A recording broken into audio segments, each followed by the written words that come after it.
नमो नमः। आप सभी का मल्टी चॉइस एकेडमी में हार्दिक स्वागत है।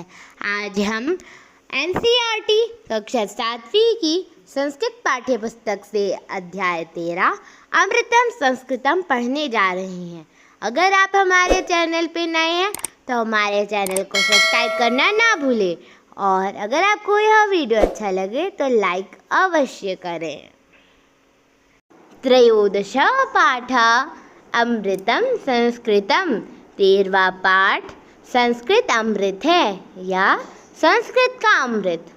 आप जैसे जानते ही हैं, सबसे प्राचीन भाषा संस्कृत ही है और यही भाषा है जिससे दूसरी भाषाएं निकली हैं।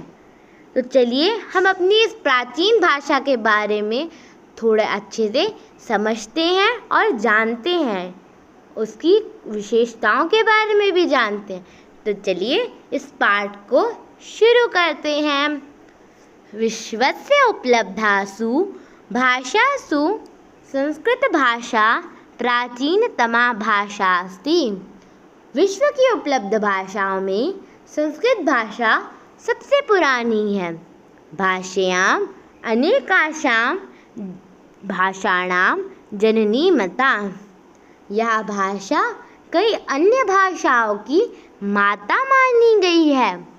प्राचीनयोः ज्ञानविज्ञानयोः निधि अस्यां सुरक्षिता। प्राचीन समय का ज्ञान और विज्ञान इस भाषा में सुरक्षित है। संस्कृतस्य महत्त्वविषये केनापि कथितं। भारतस्य प्रतिष्ठे द्वे संस्कृतम संस्कृति स्थिता। किसी ने कहा है, संस्कृत के महत्व के विषय में किसी ने कहा है कि भारत की दो प्रतिष्ठाएं हैं, संस्कृत भाषा और भारत की संस्कृति। इयं भाषा अति वैज्ञानिकी। यह भाषा अत्यधिक वैज्ञानिक है। केचन कथयन्ति यत् संस्कृतमेव संगणकस्य कृते सर्वोत्तम भाषा। कुछ लोग तो यह भी कहते हैं कि संस्कृत भाषा कंप्यूटर के लिए सर्वोत्तम भाषा है। अस्याः वाङ्मयं वेदैः पुराणैः नीतिशास्त्रे चिकित्साशास्त्र दिभिश्च समृद्धमस्ति। संस्कृत भाषा का जो साहित्य है वो वेद, पुराण, नीति शास्त्रों, चिकित्सा शास्त्र आदि के द्वारा समृद्ध है। कालिदासादीनं विश्वकविनं काव्य सौंदर्यम अनुपमम। कालिदास जैसे विश्व कवियों के काव्य का संस्कृत में सौंदर्य अतुलनीय है। कौटिल्य रचितम अर्थशास्त्रम जगति प्रसिद्धमस्ति। कौटिल्य के द्वारा रचित अर्थशास्त्र जगत में प्रसिद्ध है। गणितशास्त्रे शून्यस्य प्रतिपादनं सर्वप्रथमं आर्यभट्टः अकरोत्। गणित में शून्य का आविष्कार सर्वप्रथम आर्यभट्ट ने किया। चिकित्साशास्त्रे चरकसु श्रुतयो योगदानम विश्व प्रसिद्धम।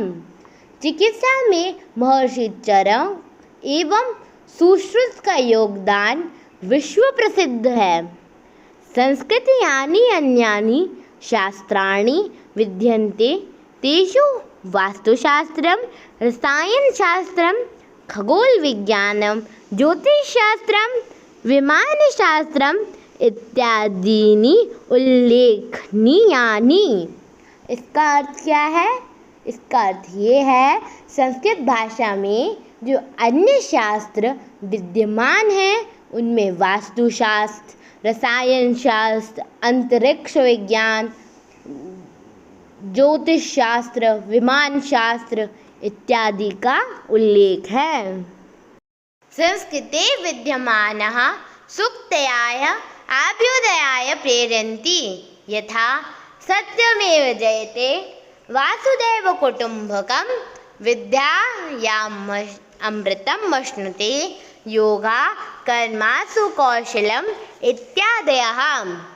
संस्कृत में विद्यमान सुंदर विचार मनुष्य को कल्याण के लिए प्रेरित करते हैं, जैसे सत्य ही विजयी है, पूरी पृथ्वी एक परिवार है, विद्या के द्वारा मनुष्य अमृत प्राप्त कर सकता है, कार्यों में दक्षता ही योग है इत्यादि। सर्वभूतेषु आत्मवत् व्यवहारं कर्तुं संस्कृत भाषा सम्यक् शिक्षयति।